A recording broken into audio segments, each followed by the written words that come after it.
আমরা আমাদের লাইফে যেরকম কষ্ট না করলে ইনকামটা শুরু হয় না বা টাকাটা হাতে আসে না, তেমনি আপনার পরিবারের সাথে যদি ভালো সম্পর্ক সুসম্পর্ক না থাকে তাহলে কিন্তু আপনার অর্ধেক জীবনটা থেকেও না থাকার মতো। আমরা অনেক সময় মনে করি যে পরিবার ছাড়া থাকা যায়, টাকা হলেই হবে, কিন্তু টাকা অনেক ক্ষেত্রে কাজেও লাগে না, আবার অনেক ক্ষেত্রে কাজেও লাগে। সব থেকে মূল্যবান হচ্ছে আপনার সময়। আপনি যদি আপনার পরিবারকে সময়, সম্মান, শ্রদ্ধা সব ভক্তি সহকারে করতে পারেন তাহলে আপনার পরিবার আপনার হাতের মুঠোয় থাকবে। তবে আমার জানা মতো পরিবারকে খুশি করার জন্য লাখ টাকা লাগে না, একটু সময় আর ভালো ব্যবহার করলে তাদের মন কেড়ে নেওয়া যায়। এই গাইস, আসসালামু আলাইকুম, সবাই কেমন আছেন? আলহামদুলিল্লাহ, আমিও ভালো আছি আপনাদের দোয়া এবং ভালোবাসায়। অনেকদিন পর আমি আমার বড় চাচুর বাসায় চলে আসলাম, আমার আব্বার সাথে, আমার ভাইয়ের সাথে। আমার চাচু আমাদের পরিবারের একদম মূল একটা বটগাছ। হাত থেকে শিখে আমাদের ভাই বোনের সাথে কিভাবে সুলভ আচরণ করতে হয়, একটা পরিবারকে কিভাবে আগলে রাখতে হয়, নিজে কষ্ট করে পরিবারের সবার মন কিভাবে জয় করতে হয়। জানেন, আমার চাচুকে আমি ছোটবেলা থেকে দেখতেছি,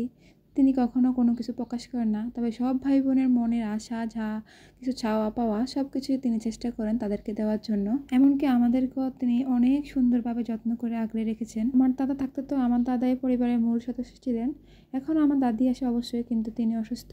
তবে আমি সবসময় মানি আমার বড় চাচ্ছু সব কিছু আমাদের ফ্যামিলির জন্য। যদিও পরিবারের সবাই নিজেদের মতো করে সেটেল হয়ে গেছে, তারপরও সবার ভালোবাসা কিন্তু একই রয়ে গেছে। যাই হোক, আমার চাচুর কথা বলে দিনটাতে শেষ করতে পারবো না, তবে আমি এই দোয়া করি তিনি যেন সবসময় এমনই থাকেন আর সবার ভালোবাসা ওনার জন্য রইল। আমার চাচু অনেকদিন যাবৎ অসুস্থ, তো আমরা ভাবছিলাম যে না, চাচুর সাথে দেখা করতে চলে যাই। চাচু থাকে 8 তলায়, তারপরে আমরা লিফটে 8 তলায় উঠে গেছি আর এখানে এসে দাঁড়িয়ে আছে দরজা খোলার জন্য। আর দেখুন, ভাবি দরজা খুলে দিয়েছিল। এদিকে আমি আমার ভাইয়ের গেটআপ থেকে হতাশ, তাকে বলেছিলাম যে একটু ভিডিও করব পুরো ঘরে, তো একটু সুন্দর করে বস। সে একদম ছবির মুডে বসে আছে। পরে বললাম যে থাক, সমস্যা নাই, আমি ভিডিও থেকে বাইর করে একটা ছবি দিয়ে দিব নি। দেখেন কিভাবে প্রশ্নিত আছে, সে ভাবতেই পারে নাই যে আমি ভিডিও করতেছিলাম। তো আমাদের সাথে আমার বাবা, আমার ভাইয়ের বুয়া, ভাই সব মিলে আমরা কিন্তু চলে এসেছি। আমার ভাই যেহেতু চলে যাব, আর এটা কিন্তু অনেক আগের ভিডিও, আর চাচ্চু যেহেতু অসুস্থ, ভাবলাম যে সবাই মিলে একসাথে এসে চাচ্চুকে দেখে যাই, সাথে চাচ্চুর কাছে বলেও যাই। এদিকে দেখেন আমার চাচ্চুর রুমগুলো কত সুন্দর পরিপাটি। আমার আন্টি কিন্তু খুবই পরিপাটি, যা বলার বাহিরে। আমি তাদের বাসা আসলে কখনো অপরিষ্কারে দেখি না।